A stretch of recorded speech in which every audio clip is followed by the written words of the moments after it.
The last few days, the disinformation machine of the new patriotic party has been ratcheted up, and they've taken it a notch higher. This time,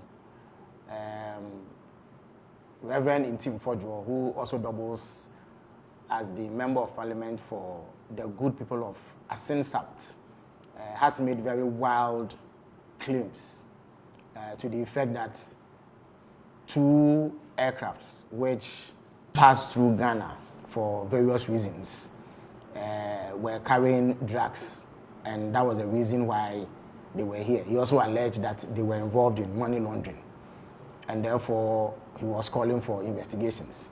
As you may be aware, President Mahama gave him the opportunity to present any evidence or any basis he has for making that claim to the security services, so that together we could look into the matter to ascertain whether there was any truth in it.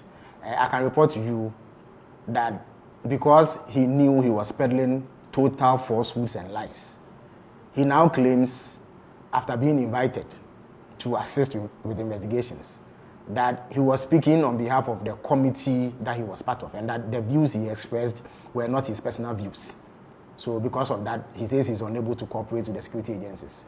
I say that he was peddling falsehood because the facts as they exist vary completely from the claims that he made. When he made that claim, he was only seeking to peddle falsehood in a bid to undermine the confidence that the people of Ghana have in this government. The truth is that 2 aircrafts with completely different purposes arrived in Ghana, and their arrival was perfectly legitimate, and they were here for very genuine reasons. The first one is an Antonov flight 12BK with registration number CVK 7037. Now, this flight essentially is a cargo plane which arrived on the 12th of March 2025. Now, no plane arrives in Ghana without a landing permit. So this plane secured a landing permit with number GAF/TMAO/25/7863. Now, the purpose for arriving in Ghana was what we call a technical stop. Essentially, this is a cargo flight that was destined for the European Union market. And European Union regulations dictate that some specific regulatory requirements be met before any plane of that sort can enter the EU. Now, this plane originated from Luanda in Angola. It was loaded with oil drill equipment and lubricant oil, which were contained in jerrycans. It was headed for the EU market. Now, Luanda does not have the certification to carry out the sort of requirements that this plane had to meet before entering the EU market. Now, the specific requirement is a scanning and screening RA3 procedure, which is a requirement to enter the European Union. Luanda doesn't have it. The Swiss cargo facility at the Kodoka International Airport has that certification, and they can do that kind of scanning. Whilst here, it developed an engine blade fault. Its engine blade was damaged, and then it was also detected that there was severe oil leakage, which required immediate attention.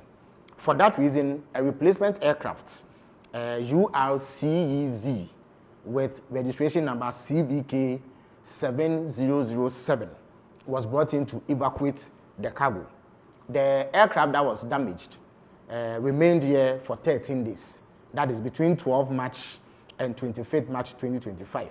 After it had been inspected by aviation security, officials of the Narcotic Control Commission, officials of National Security and National Intelligence Bureau, no contraband or unlawful commodities were found on the aircraft. Now, the second aircraft in question is a Hawker 800 XP with registration number N823AM.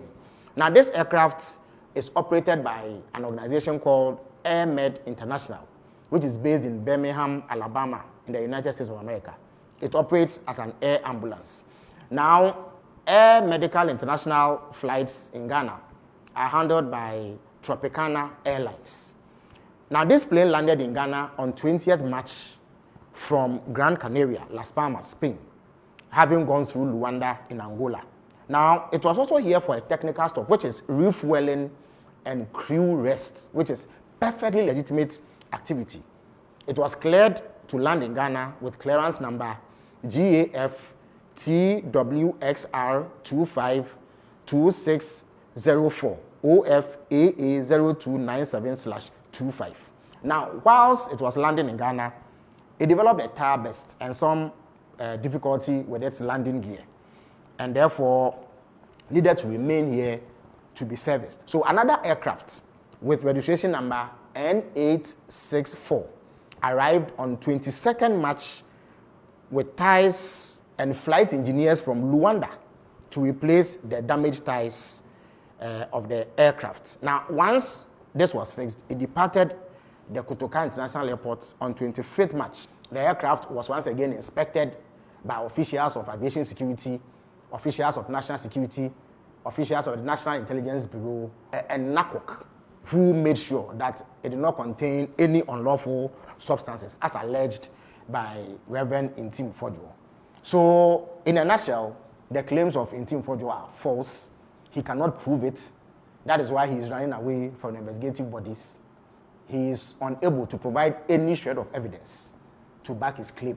I urge you to be wary of a desperate MPP that believes that the best way to claw his way out of the humiliating defeat they suffered in December 2024 is to peddle these falsehoods under the guise of performing legislative oversight.